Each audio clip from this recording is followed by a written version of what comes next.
Welcome. I'm Jessica Tejan, and this is the Evolving to Exceptional podcast, where we talk about reaching peak performance in our workplaces, homes, and communities so that we can live our best life possible, an exceptional life.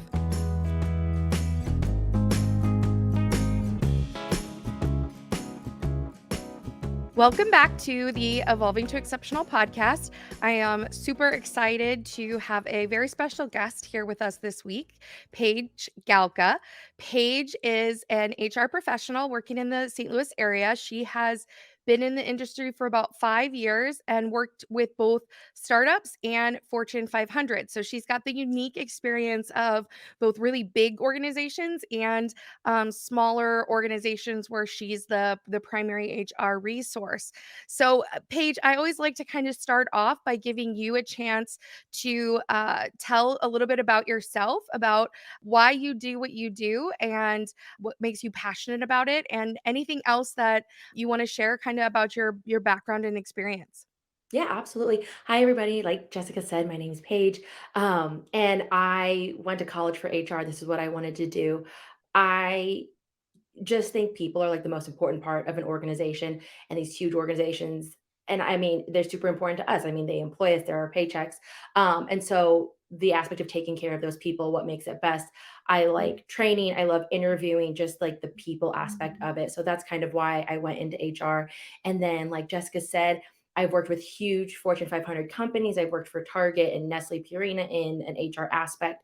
And then recently, I've been with the startup Northlight Solutions Group, building up their HR program from everything, interviewing, onboarding, just basic HR background processes and stuff like that. And so that's kind of what I've been doing for 5 years in HR. I love it, and I love that you have such a contrast between Target and Nestle, which are big organizations with lots of people on their HR teams, and be kind of the only HR person in an organization. Can you talk a little bit about what some of those challenges are, and what some of maybe those differences are between the larger organization and the small organization where you're the primary person? Yeah, absolutely. So I kind of had unique experiences between Target and Nestle on the big side, whereas Target, I was the only HR on site. However, there was obviously like an overarching HR, like corporate HR making the big calls and stuff like that. So from a larger company standpoint, it's frustrating because you can't always see the end goal. They don't always communicate that. Sometimes it's strategically, sometimes you're just not told. And so you kind of just feel like a cog in a wheel or in the big machine. So it can get tedious, kind of boring. You don't exactly see what you're working towards, as well as sometimes you can see the inefficiencies that maybe the higher ups aren't seeing in these processes, or you're playing the middleman between some employees and again that C-suite office. And so you're kind of hearing complaints that they're not really seeing, and you think you have ways to fix it, but sometimes your voice isn't always heard because you're on a 500 person HR team. So it's frustrating. However, on the opposite end of that, it's nice because these processes are built out for you. When crazy things pop up, you have a lot of help. You may have had cases before like that you can refer to. Whereas in the startup, you definitely don't. When things pop up, like you're relying on the experience you've had previously. There's not a lot of precedent set necessarily within a startup on how to handle things.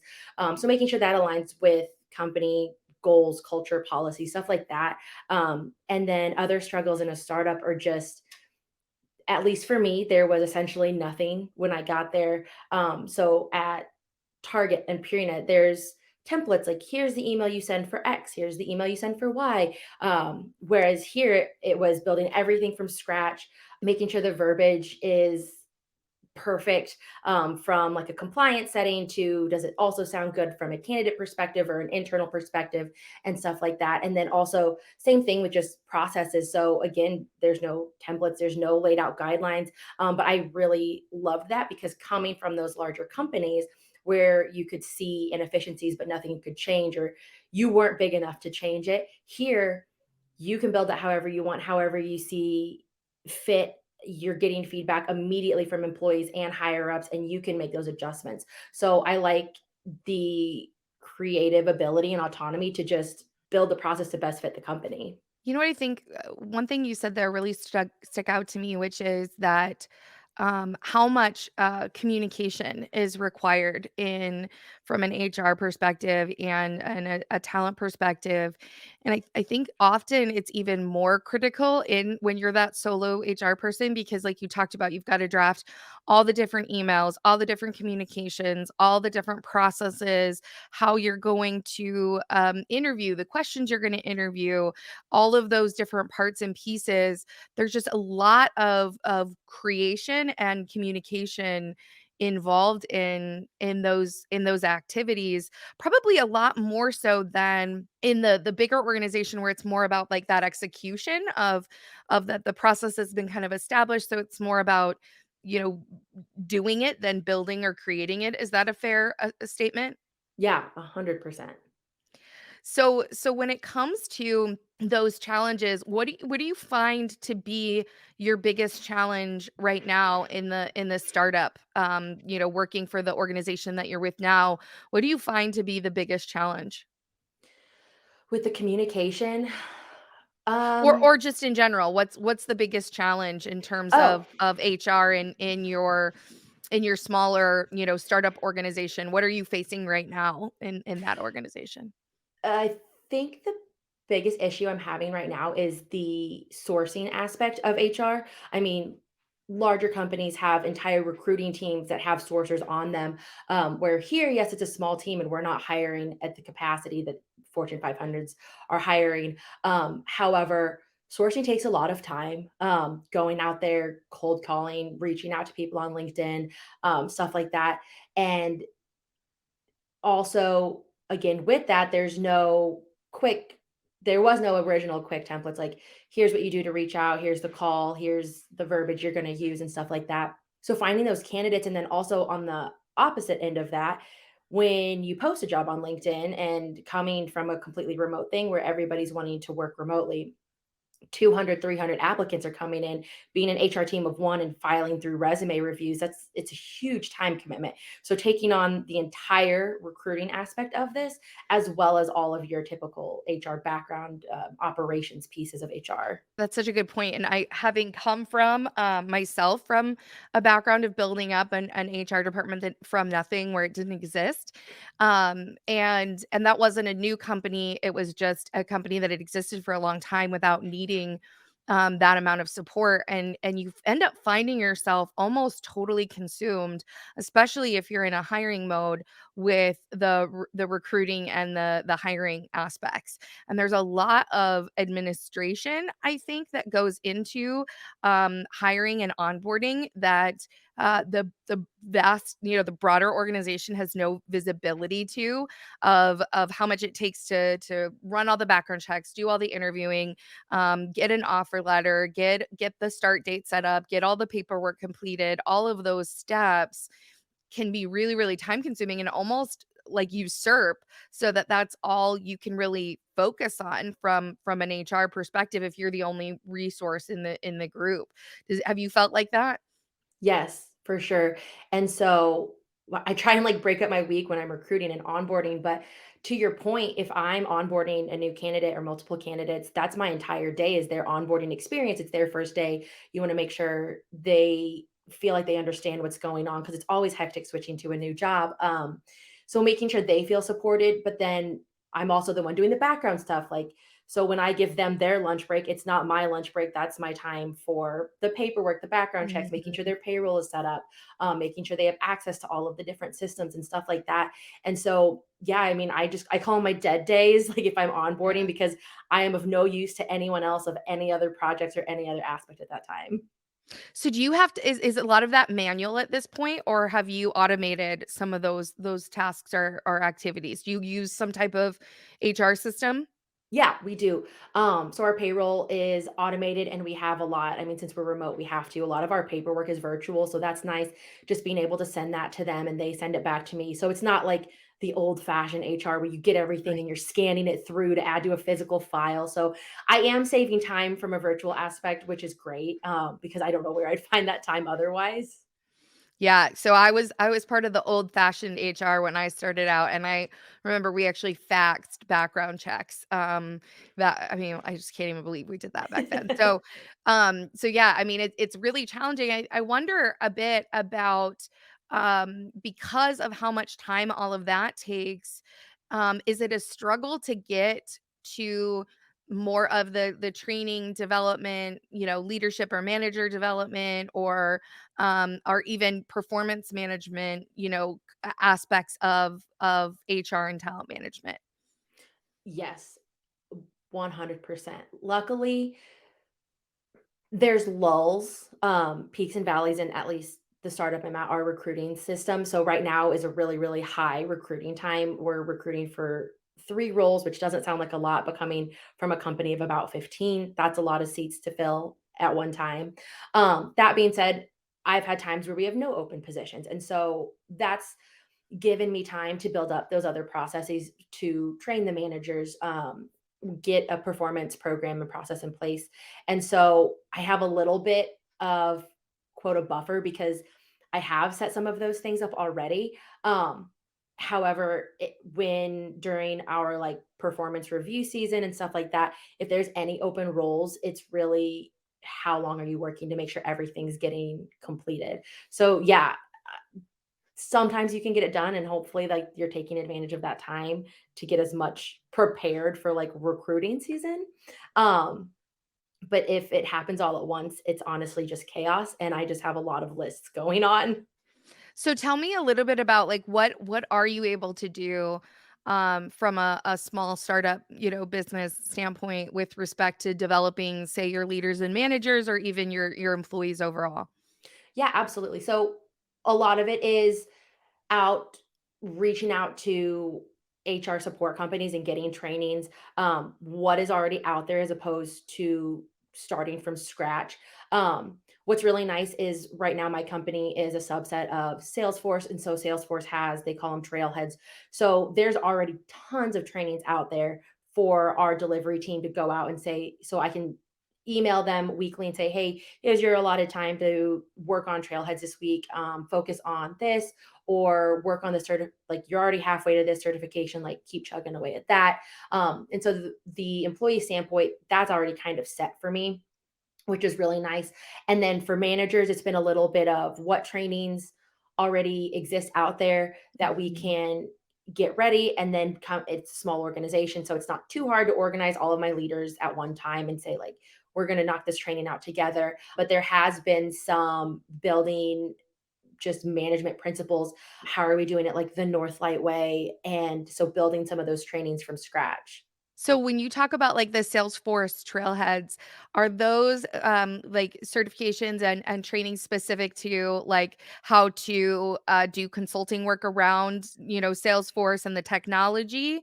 Is that kind of what those are focused on, or is it broader than that?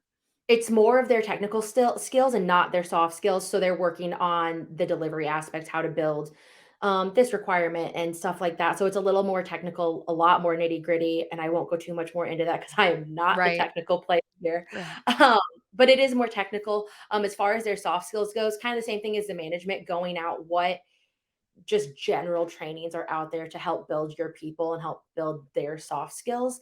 And then doing those, running a training like monthly, like here's what we're working on at this point. If you have time to join, you can. At that point, my C suite likes to put it in the hands of our employees. Like, what are you wanting to learn? Like, if you want to learn this soft skill we're talking about this month, join. If not, feel free to skip. So, none of it's mandatory right now at Northlight, but just having resources that they can use. I think it's a great strategy, right? When you're small like that, I remember I did the same thing. I would look at different programs and our different trainings to bring in, and oftentimes I would look at them based on like the current challenge, or like if there was like a specific thing happening within in the organization that we needed to focus on. How do you go about selecting or choosing, either the companies to partner with, or the specific training content or topics to focus on? Yeah, absolutely. And to echo your point, it is At the size I'm at, very much so what's going on, what's the current culture of the Right. company. And so since we are in consulting, we're working with clients. And what is nice is we have project managers who sit on all of the client calls, who our delivery team is also sitting on there. So what soft skills do you need our consultants to be better at? Do they need to be better like communicators? Do they need to be better at presenting their demos for the end product? And if that's the case, what can I support the project team with? Do you, like, is it the presentation, the communication, written communication, stuff like that? So just talking to my managers if they have any problems, and my project managers if they're seeing anything on that soft skill side with the client that we need to work on. That's kinda how you identify the type of training. Where do you start to look for? I'm imagine some of our listeners are probably in a similar situation, how what do I look at? I mean, you can look at, like, the big companies. Oftentimes, those are super expensive. Like, I had one of our clients talk to, it was an HR consulting company, and they were charging $14,000 for an hour-long webinar just to talk to their leaders, which is incredibly high for a small startup to make that kind of investment for just 1 hour. So how do you go about, deciding, where to go, who to look at, and which one's going to bring you value? And I Yeah, guess I would add on to that too. Like, what have you found them all valuable? Have you found ones that maybe weren't as valuable? What's been your experience? yeah, so starting looking, so something that's super nice we have is we're partnered our payroll and our primary HR system is Gusto. And so they have like HR consultants, a background team. And so my first resource is always to reach out to them. Do they have anything immediately ready for us? I mean, we already pay for their services. So a lot of the times, like some base level courses are included, but we can also, there's other levels and other classes that we can pay for at a discounted price since we're already using them. Or if they just have any recommendations out there for small startups. And so that's always where I go first. Um, then if I don't find anything I love through Gusto, it sounds super basic, but it's just like a basic Google search. And then it's like the biggest Amazon hunt you've ever had on your life is every HR resource has the quick chat, like, what are you looking for? Blah, blah, blah. Here's a demo of what we have. So sitting through a lot of spiels, looking at a lot of reviews, and then just calculating out prices and then presenting. I normally narrow it down to 2 to 3 options to present to my C suite, like, these all are going to fit within our budget. Here's what we have. Like, shopping for anything else is just really important because you're building people's like Right. professional skills. And so looking at those reviews. So luckily, I think they've been successful. I've liked what they've presented, sitting through a lot of trainings from the larger companies I've been on. Um, the things that I found for even these startups seem to be on par with what they're presenting. Um, and so effectiveness, I will say we had one targeted training on just general like written communication, like emails to clients and stuff like that, that we had an ideal employee that we really wanted to sit in on this training. And since that training, they've gotten a lot better with clients. It's been communicated a lot more clearly, on time. So that one I'd say is super effective. That being said, we don't do a whole lot of training, so I don't have a whole lot of feedback. Like I said, we try and do a monthly, but if it's recruiting season, that's kind of what falls to the wayside. So you said you do it, like, kinda once a month, like, that's kinda Mhm. like, the investment level in terms of training and development. Is that a fair statement? Or Yeah. okay. So I'm going to switch gears a little bit. I know you mentioned earlier, I think just briefly, about that your current organization is completely virtual. And I know, from talking before, that your last organization, after, had gone virtual in the pandemic, like everybody did, but they were, having everybody come back into the office. Maybe can you talk a little bit about, because I think there's a lot of companies that have struggled with this, gone everybody's kind of gone different directions. Elon Musk, made a big point of we're going to bring everybody back, and some companies went that way and others have gone hybrid, and still others have been completely virtual. And I'm just curious of what your experience has been, maybe comparing the two, and maybe what you like or don't like about being virtual? Yeah, absolutely. I love being virtual. Remote work is actually what I moved over to Northlight for. Um, as I said, I was previously at Nestle Purina, and we were remote, like Jessica said, for the pandemic, and then they were wanting people back 4 days a week. And after 2 years of being remote and seeing how productive I personally was in a remote setting, and also from the role I had at Purina where I was supporting other states. Um, I was just on phone calls at work anyways, and so the remote setting made more sense to me. I liked it more. I feel I'm more productive from it's really interesting actually, and I don't know exactly what caused that switch. So I was looking into it because this was a huge thing for Nestle Purina was, are we gonna bring people back? Are we not? And like I said, you're kind of just a cog in the machine there, but all of the entire HR team was looking into this. And it's really interesting because remote work pre-pandemic was actually showing employees were less productive. And then post-pandemic, work from home is showed a dramatic increase in productivity from employees. So I don't know if it was just the pandemic and you had to work from home. That was your only option, if that's what changed it. But then looking at the trends since March 2020 to now, productivity is going up. Free time's going up, people's general health is going up because they have more time to exercise and just be outdoors and be with their families. So emotional, mental, physical health is going up. I know that doesn't speak for everyone because some people really like the social aspect of being in the office. So not the best for their mental health. And I 100% understand that. So I would be a proponent for an optional hybrid policy. If there is somewhere, if you already have an office, allow your people to decide what's best for them. I think they're gonna know best. Like, I know I'm more productive at home because I don't go over to someone's desk and sit for 30 minutes and talk about nothing.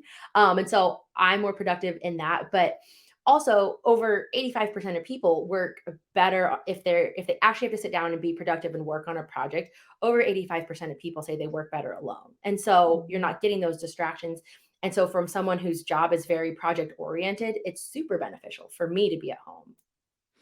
Yeah, I think you make a few good points there. One is that certainly the pandemic was forced learning. So like we had no choice but to change and learn how to Yes. do something really quickly. And I think what that proved is that we're capable of doing that, that we actually can adapt to new technology far quicker than we give ourselves the benefit of doing. But I think what it highlights maybe is that we have a natural resistance to that change, and unless put in a situation where we have to adapt to change, we have this we're more likely to resist those changes. We're more likely to resist that. What I've seen, that I think is interesting in the virtual versus in-person company is I've seen companies going back to in-person more so for culture than productivity. Like, they acknowledge that their organization's productivity was up virtually, but there was a concern about engagement or overall camaraderie and connection building and all of those things. And I think what's interesting is despite that effort to bring people back, engagement scores have continued to trend down. They were on an upward trajectory, slow upward, but an upward for the last maybe 10 years, and then they started to dip after 2020, and they were at their peak in 2020, and then they've dipped since then. And so that raises the question, and it would be interesting to see some of those comparisons. I'm sure they're out there of engagement connected to a place of work, whether you're in person or virtual. um, but I think, when you're especially in a smaller company, you can have a lot of connections virtually, more so than we ever used to. I know I used to joke I took so many calls by phone, pre-pandemic, and now like everything's video. So it's every sales call, every conference call. I mean, we're almost always on video. There aren't these just audio only calls like there used to be. Has that been Yeah. your experience too? Yeah, for sure. I don't think I'd really been on a video call in a professional setting before the pandemic, and now I'm on camera every day. Right, yeah, so you get used to it, and it just becomes part of your routine, Yes. so have you seen that where with hiring that that's been an advantage to recruitment or hiring that people are looking for companies that are gonna allow them to work fully virtually like yours does? Yes, 100%. So, for example, I was looking for a developer for our company, and we're 100% remote. When we post a job, it's clearly stated that we're a remote first company. And I had applicants flooding my inbox, wanting to be a remote developer. And on the flip side, part of my time at Purina was I was supporting the IT side, and so I actually reached out to the recruiter that was supporting me, who also hired for developers, and she had well, it was a larger company. She was hiring for like 6 developers at the time. But they all of them were in office, and I was asking her, I'm like, "Hey," because I had never recruited for IT before, so it was kind of I was going to her for help, and I'm like, "Hey, I'm hiring for a developer. I've never hired for this role before. Like, what's your strategy and resume review? What's your strategy for sourcing?" Granted, I didn't really need to source at that point. And we were kind of just going back and forth and talking about candidate flow. And where I had like, I think 320 applicants come through on one job posting, on one remote developer posting on LinkedIn, she had like 60 come through for her 6, which is significantly lower, and granted, because it is since mine was remote, I had people who could apply from anywhere, and she was in, like, the Greater St. Louis region, and so it was a more narrow field of research, but then she had a lot of applicants falling out when they were coming in and they were having their discovery calls with her or those initial phone screens asking like, "Well, what's your hybrid policy," or "What is it?" And she had to tell them, "Well, we're back 4 days a week," and they were dropping out of the interview process. And so, at least for me and in the tech industry, it's I mean, you almost have to have at least a hybrid policy to get some candidates to the door. You're losing good talent because they wanna work from home. And from what I found with this very analytical and technical mindset, and some of these people work better at 2 AM. Well, they're not gonna come into the office at 2 AM. So if that's when they wanna work, that's when they work best, like, they should be able to. Well, and you bring up a good point about how working remotely or virtually and flexible hours, because that's another element. And when people are working on their own tasks or their own elements, and they don't have to collaborate, that more flexible schedules can be really powerful. It's more challenging if you're in like a customer service type of Right. organization where you've got to respond throughout the day, or you've got to man phone calls or things like that. That can be more challenging, I think. Yeah, absolutely. And so, at least where I am now to combat that, we have like a block 6 hours in the middle of the workday that we expect our team to be online, available to clients because we are still client serving and they are client facing. So that puts them on in the middle of the day to respond to client emails at a reasonable time, at a reasonable pace, get on meetings, and have that face to face with our clients. However, we give them 2 hours of flex time per day, which if you look at that per week is obviously about 10 hours for them to flex whenever they work best. And I think that's been phenomenal. I mean, we've had no clients complain that, well, they're not available at 7 a.m. because who wants that? Right. And so they're available during core hours and then they can do what works best for them. Well, and I think it's interesting when you talk about that too, of like like being able to have that separate focus time. I remember before I had kids, before I was married, my favorite time to work was like from 5 p.m. to 7 p.m. Like I'd work late because everybody left. And so it was Yes. quiet. There was no one to bother me. There was no one I could get through so much more stuff because I wasn't getting interrupted all the time. And it made such a big difference, and as an HR person especially, and I mean, I was HR and I had other departments as well, so I had a lot of different, elements I was touching, but you tend to have a lot of people do drive-bys, Yes. of like, "Got a minute? Can I talk to you for a second?" And so that makes, some of those focused activities around recruitment that much more difficult. So I think that's a really interesting strategy to define the focused hours of where there's overlap and then allow people that flexibility of maybe their quiet hours or their, Mhm. uninterrupted work time, which can be really powerful because you can get a lot more done when you have uninterrupted work time. I think there's some really powerful statistics around how long it takes you to get refocused after you've been disrupted, even just by a notification or noticing that an email's come in. It can completely shift your focus and your attention, and it's one of the reasons I mean, I've had to develop different strategies where I kept my email closed while I was working on certain things so that I like couldn't even be distracted by something that came in order to take advantage of that. So I love that idea of these are the dedicated hours and then there's flexibility around it. That's a great strategy.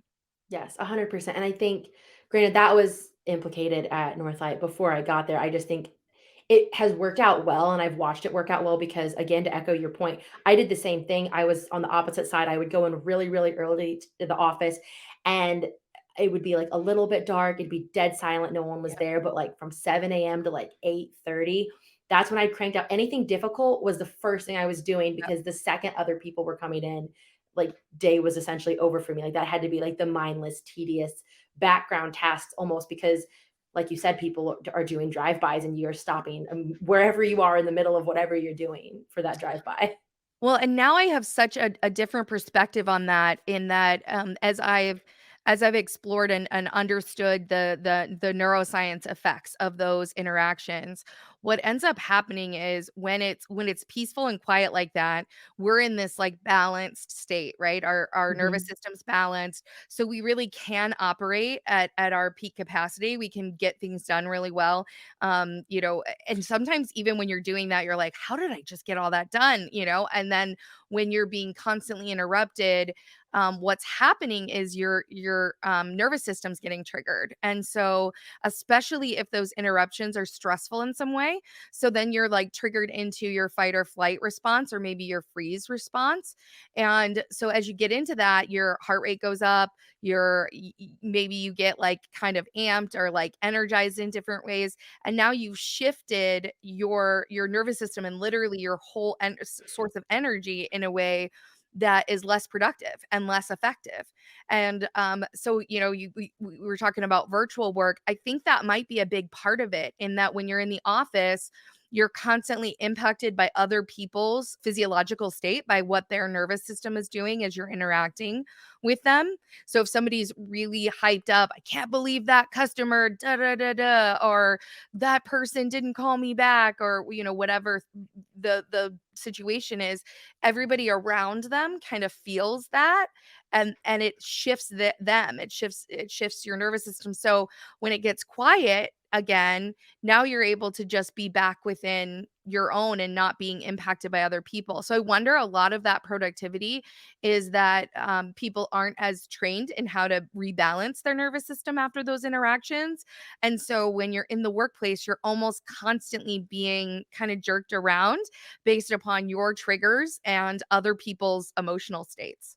Yeah, that's a phenomenal point, and I've never thought about it in that sense, but it makes a lot of sense because I am the person who, like, if I'm focusing on a task, will very easily get overstimulated by just the amount of noise that's happening, and so when I was at Purina where I was, it was, like, little cubicle blocks, like, everywhere else, and I mean, it's HR, you're getting chaotic things, so people are saying, like, "Can you believe this employee did this, and this background check said this," and so you're getting a lot of stuff, and I'm like, "Oh my gosh, I can no longer work here. Like, I can't listen to this." And so it was all interesting stuff, but yeah, I that's a great point. Well, and I think that there's probably, for organizations that do require, because there are companies and there are roles, right, that you have to be in person. You can't have a Mhm. virtual nurse, right? You can't have Absolutely. those situations. But if you can learn to rebalance, so if you can learn to have an interaction and then bring yourself back to a place of balance, and so that you can get back into productivity, I wonder how that would affect, people's stress levels, but also their effectiveness at how they're performing and how they're interacting, and make a difference. It's certainly not something I ever paid attention to or noted while I was in the workplace, but in retrospect, it was a huge impact. Other people were a huge impact on how I was able to perform every day. And I think one of the other places that plays out is they always talk about if you have a disengaged employee, it has a huge impact on the organization. Like it draws down your high performers. And so I think that's part of it is that disengaged employee who's in that like negative mindset, negative energy state, complaining, frustrated, that it is quite literally affecting everyone that's around them physically, as well as their workload and their effectiveness. Yeah, absolutely. I'd be interested to see if these larger companies who are back in office, if they implemented training like that just to especially after being home for 2 years, like this it was overstimulating going back to the office 4 days a week. So to implement something or provide a training or anything, if they provide any type of resource on how to like hit your equilibrium again, I Yeah, think it'd and be I super useful. I think that's a good point too, because I think, I've been remote since the pandemic, and I definitely can feel that like I'm still getting comfortable in some settings, because of how long. But it's like my nervous system's been reprogrammed to spend a good Yes. amount of the day on its own, not Yes. being impacted by other people. So when I go to big speaking events where I'm going to be a keynote in May at the Missouri Employment Conference, I've got to really pay attention to that or prepare myself for that because I can still kind of notice like, oh, I'm in a big setting with lots of people. Like it's a shift, it's different. And I like that suggestion of, if you could train more people on these principles, how that might help them be maintain productivity at least, as they have to be back or in the situations where they have to be back in the office.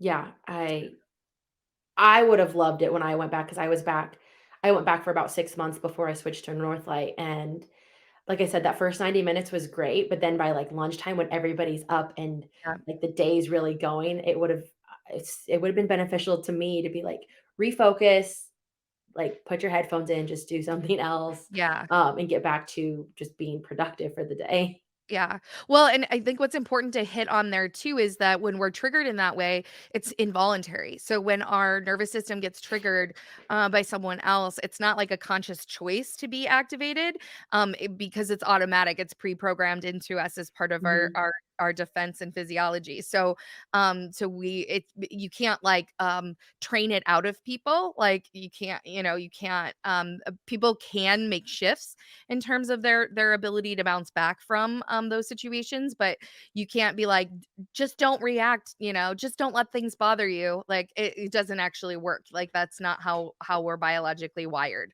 Right, and to that point, it's funny, I was right before this, I was listening to a podcast about just, like, the science of fear and the physiological aspects of that, and some people, yeah, may not react, and they're saying something that they just react completely differently because it's already pre-programmed in them where they're like, "Oh, well, this was stressful, but it's solved," like, it's like a almost like a euphoric feeling like we've solved this problem, whereas other people, that problem comes up and they may have solved it, but they need to completely decompress, like, they're still stressed about it, like, it can branch off in so many different ways that you need to learn how to handle yourself and like what's going to trigger you, and stuff like that. I don't know. That's crazy. Like I said, I've never looked at it this way, but it makes a lot of sense. So, I so appreciate you coming on, Paige. I have one more question for you before Yeah. we wrap this up, and I always like to ask our guests, as what is it that you most need as an HR leader, as a solo HR leader in a small company? What is it that you most need right now in terms of your experience? Currently, I would love a sourcer for recruiting. Um, but wow, that's such a good question to pick one thing that I most need. I think I'll stick with that because and it might just because it's at the forefront of my mind. It's such a time commitment that a sourcer or just a recruiter, that is strictly focused on that sourcing, recruiting, taking some of those phone screens off of the plate of HR and helping with the background stuff of interviewing, just getting the interviews themselves. ready, scheduled, set up. It's huge, and I know from the opposite end of it, like, interviewing is so scary for, like, candidates, and I get it. Um, Interviews are a lot for your interviewer too. Yeah, Like, a they lot of are. work went into it. There's a lot of topics and questions and how past interviews went that we're also, like, strategically dancing around as you're trying to give your best self, and we're trying to give you a great experience. Um, but I would love that, and from an industry perspective, I would love just, like, this, like, interview training, and not necessarily, like, how to interview, but I think candidates need to go through, like, how to interview, like, what it would interviewing such a strategic thing, and I don't feel like enough people have the best experience or best ways to communicate their answers, like, to sell themselves, and so I think as an industry, like, you need to teach your people how to speak for themselves, how to sell themselves, and I know no company wants to lose an employee, so that's not really forefront, but I don't know, I just feel like there's a lot of growth in the industry for interviewing and interviewers.